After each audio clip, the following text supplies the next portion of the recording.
All right, welcome to another deep dive. We're getting tons of questions about pond maintenance, so we're going to take a deep dive into that. Sounds good. Yeah, especially those of you in Minnesota. I mean, winter can be brutal on those ponds, can it? Oh, absolutely. Yeah, so lots to cover. And lucky for us, we have this great article from Superior Ponds called DIY Pond Maintenance: 5 Mistakes That Can Cost You Big. Hmm. So this is for all of you out there who, either have a pond, maybe thinking of building one, or just love that idea of a backyard oasis, but maybe a little less of the headache. Right. So this article really breaks down some of those kind of common pitfalls and how to keep that pond nice and healthy. It really is. Yeah. It's amazing how much goes into maintaining a healthy pond ecosystem, Yeah. especially when you're dealing with the freeze-thaw cycles we get here in Minnesota. I know that's going to be like extra challenging for sure. So the article kicks off with this story about Melissa from Eden Prairie. She's a nurse, so super busy, and I mean, she really put a lot of effort into building her dream pond, but things kind of went south. They did, yeah. It started out great. The pond was beautiful, but then the next spring, it was like everything went wrong. Mm. Murky water, algae blooms, even the water level started dropping. Oh, wow. So it sounds like she made, maybe one or two of these mistakes that we're going to talk about. So mistake number one, overestimating filtration capacity. And this is something I feel like I could easily see happening if you're just like not really familiar with how much work a pond is. What do you think? Absolutely. I think a lot of times people will just get a filter and they'll think, oh, that'll take care of it. But, filtration it's like the lungs of your pond. Right. It's responsible for removing all the gunk and keeping that water nice and clear for those fish. Yeah, so it's essential. Now, the article talks about combining mechanical and biological filtration. Hmm. Can you kind of break that down a little bit? Because I'm not sure I totally get it. Yeah. So mechanical filtration is really about physically trapping the debris. Mm-hmm. So, leaves, uneaten fish food, kind of think of it like a sieve. Ah. And then biological filtration, this uses beneficial bacteria to break down that invisible waste, the waste products in the water. Beneficial bacteria. I mean, that's amazing to think that, like, these tiny little microscopic organisms are playing such a huge role in the health of the pond. They really do. Yeah. Essentially what they're doing is they're converting that ammonia and nitrites, which are, they come from the fish waste and the decaying matter. They're converting that into nitrates, which are less harmful. So they're like a little mini recycling plant happening. Exactly. Yeah. Exactly. And that leads us right into mistake number two, which is ignoring the role of beneficial bacteria. Hmm.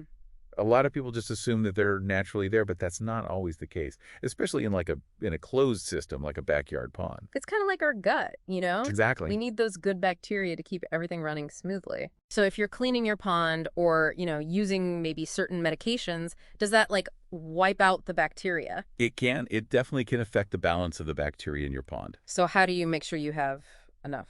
Well, regular treatments are key. There's a lot of products out there that contain those beneficial bacteria, Oh, okay. and you just add those to the pond to kind of give them a boost. So it's like giving your pond a probiotic boost, just like we take probiotics, right? Exactly. You got it.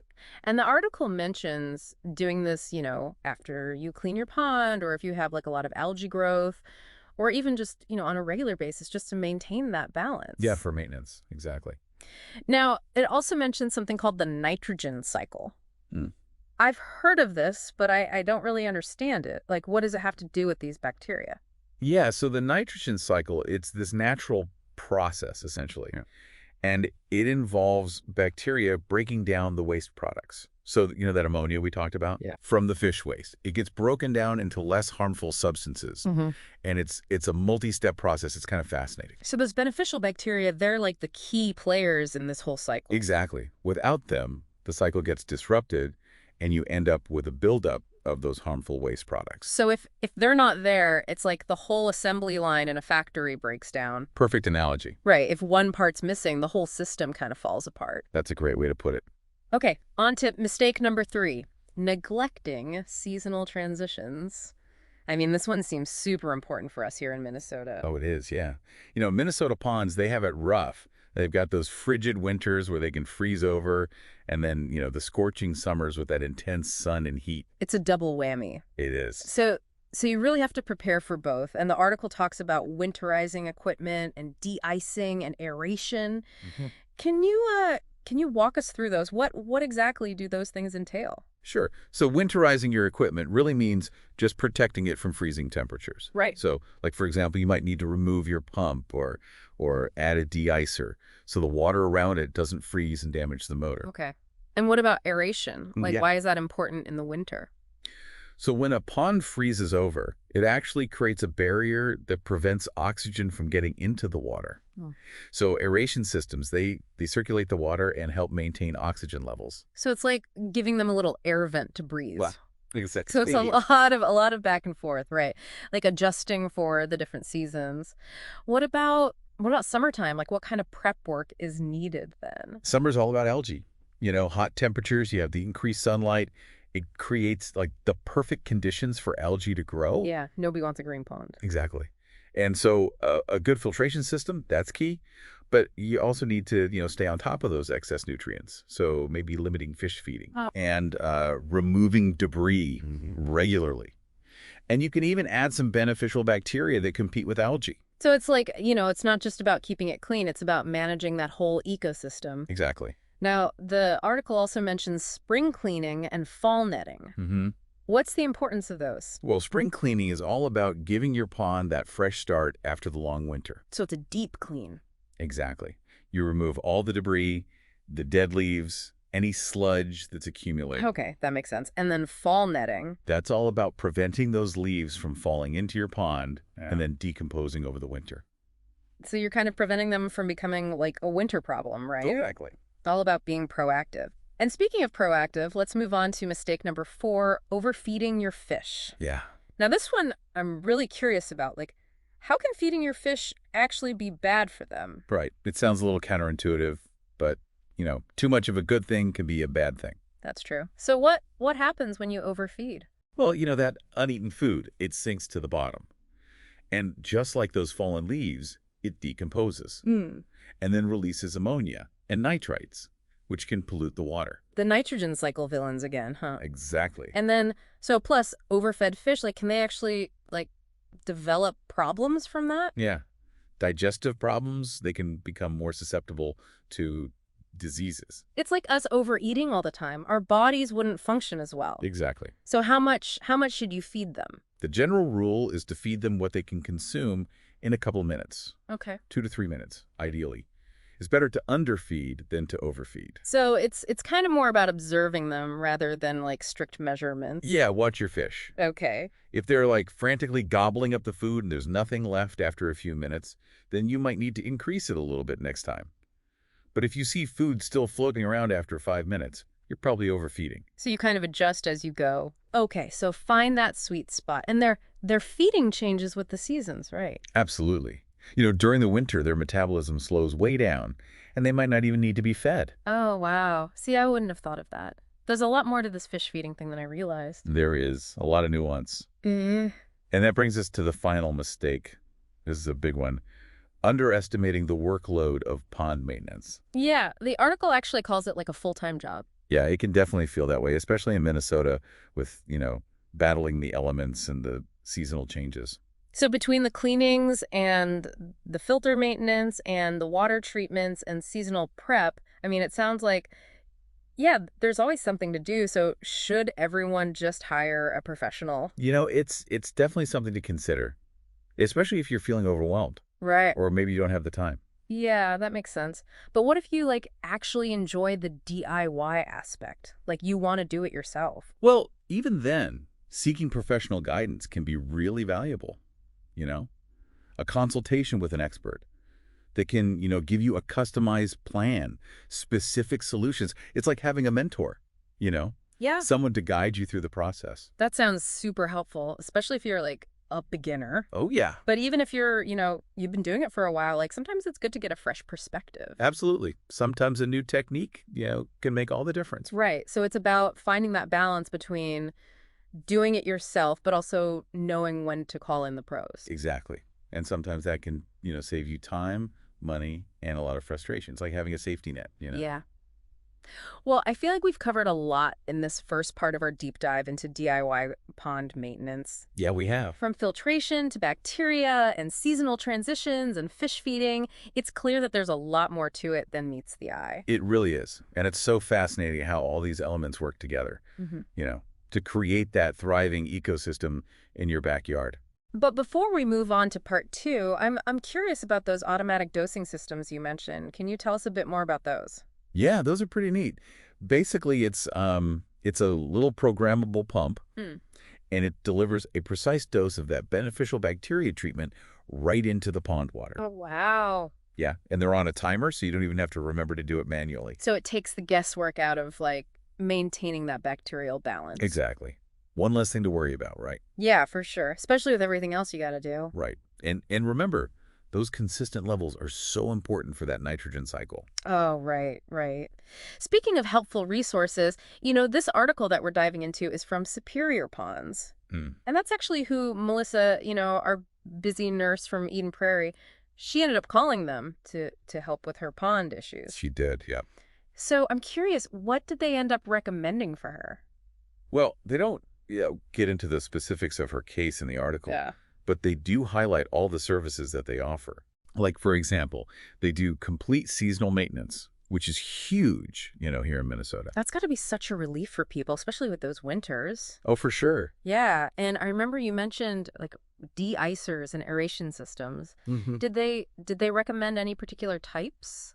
They didn't endorse any specific brands or anything like that, Right. but they did really emphasize choosing the right equipment based on your pond size and your fish load, Okay. which, I mean, that's probably where those consultations come in handy, right? Yeah, I bet. Especially if you're new to all this. It's like having a pond expert on call. Exactly. Now, what about those filtration upgrades? Melissa, her filter was too small. It was, yeah. And, Mhm. and that's such a common issue. People just really underestimate how powerful that system needs to be. So Superior Ponds, they'll come in and assess your pond Mm-hmm. and recommend the right type and size filter, whether it's mechanical, biological, or a combination. So they're kind of saying, like, don't guess. Let's figure out what you actually need. Exactly. I like that. Now, aside from the technical stuff, I'm kind of curious about the softer side of pond maintenance. The article mentions that they actually do training on, like, fish care and algae control. Oh, wow. Yeah. So what kind of things, like, do they cover in those trainings? I imagine probably like, how to identify different types of algae, Okay. what contributes to algae growth, Mm, different control methods. right.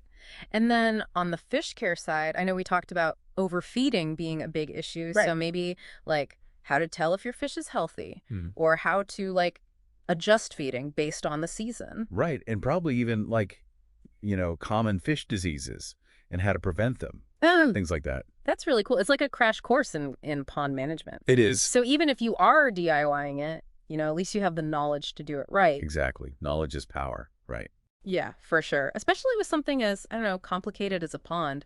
Now, this clear water guarantee caught my eye. Oh, yeah. It sounds pretty impressive. So what does that mean? What does that entail? So it's for their VIP maintenance members. Okay. So if you sign up for their like regular maintenance program, Mm-hmm. they guarantee that your pond water will stay crystal clear. And if it doesn't, they'll work to fix it. Wow, that's a bold statement. Yeah, But it shows they really stand behind their work. they do. Yeah, and that must give people a lot of peace of mind. Right. Speaking of clear water, like I've always wondered about the science behind it. Like what makes pond water look, murky or clear? Yeah, good question. So murky water, it's usually a sign of an imbalance. Oh, okay. It means there's like an overabundance of particles, Uh-huh. like algae or dirt or decaying matter. So it's not necessarily like the water itself is dirty. It's just got stuff floating in it. Exactly. And remember that nitrogen cycle we talked about? Yeah. If that gets disrupted and the waste isn't being broken down properly, that can contribute to it too. So it's kind of like a visual indicator of the health of your pond. Exactly. And then clear water. That's a sign that things are functioning the way they should. It's amazing that, like, just looking at the water can tell you so much. It is. Yeah. And it really highlights how interconnected everything is. Yeah. The filtration, the bacteria, the nutrients, fish health. It all plays a role. It's like a delicate dance. Everything has to be working together. It is. So, we've talked a lot about the challenges and the science behind DIY pond maintenance. Mm. But let's not forget about like the rewards. What are some of the things that make pond ownership so enjoyable? Well, for a lot of people, it's just the sheer beauty of it. Right. Having that pond in your backyard, it can really transform your outdoor space into like a tranquil oasis. It's like bringing a little piece of nature right to your doorstep. Exactly. And beyond the aesthetic appeal, there's the joy of like observing the wildlife. Yeah. The dragonflies and the frogs and the birds. Oh, yeah, like creating a little habitat. It is a little habitat. And for some people, it's the fish, especially the koi. Koi are beautiful. They are. I've heard they can even recognize their owners. Yeah, they're super intelligent.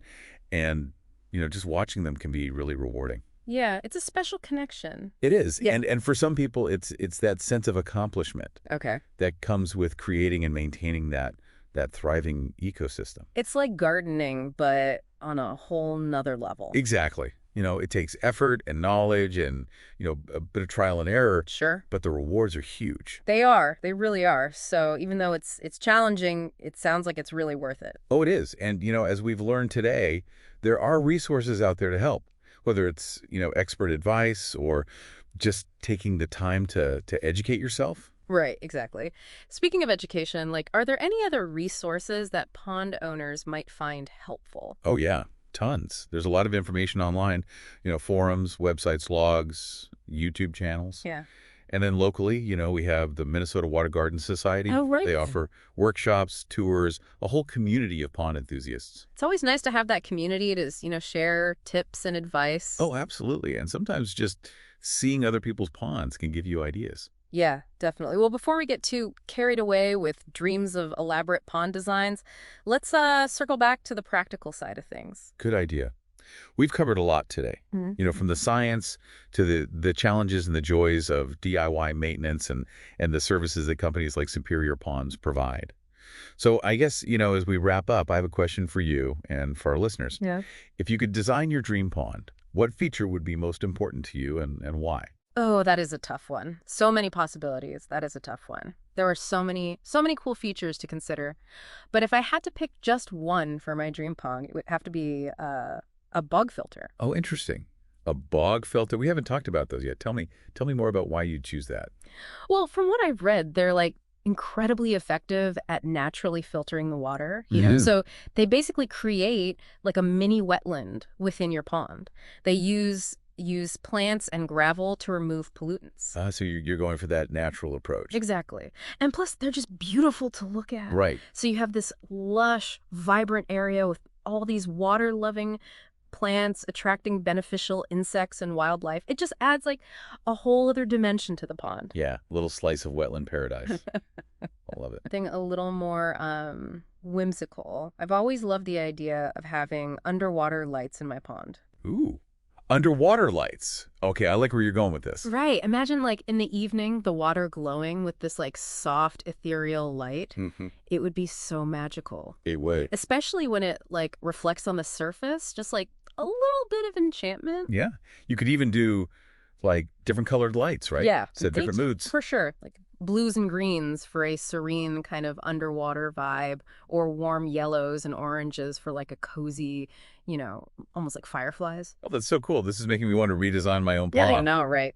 But, but before we get too carried away with all of our dream pond fantasies, I think it's important to remember that pond ownership, as rewarding as it is a commitment. Yeah, definitely. It's not something to just jump into lightly. No. We've talked about all the work involved, the challenges, and really understanding, that whole ecosystem. Right. But I think that's what makes it so rewarding. It's a journey. It's learning and experimenting and really connecting with nature. It's like, creating something beautiful and nurturing this little world right in your backyard. Exactly. And even though there will be challenges, this sense of accomplishment and the joy that it brings, that makes it all worth it.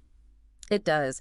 So even though DIY pond maintenance, especially here in Minnesota, can be, a little bit challenging, the rewards are huge. They are. And as we've learned, there's help out there if you need it. Yeah.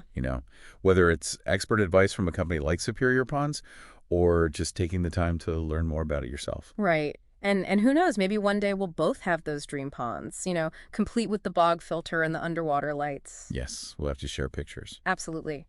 But in the meantime, we want to hear from you, our listeners.